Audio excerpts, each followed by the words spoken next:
જીવનમાં આપણો ક્યારેક કોઈની સાથે ખરેખર સ્નેહનો સંબંધ બંધાય છે ને, તો આપણા મનમાં એના માટે હંમેશા સારા વિચારો રહે છે.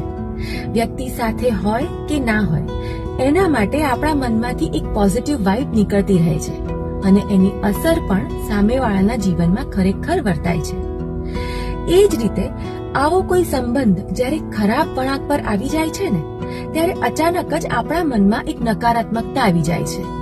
એનો ચહેરો જોતા જ એક નેગેટિવ વાઇબ ઉદ્ભવે છે અને માનો કે ના માનો, એની અસર પણ સામેવાળાના જીવનમાં વર્તાય જ છે.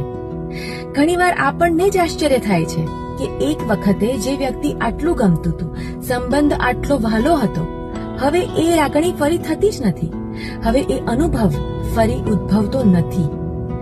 પ્રયત્ન કરીએ કે કોઈ પણ સંબંધ ગમે તેટલો ખરાબ કેમ ના હોય, એનો અંત હંમેશા મનની શાંતિ સાથે જ લાવીએ.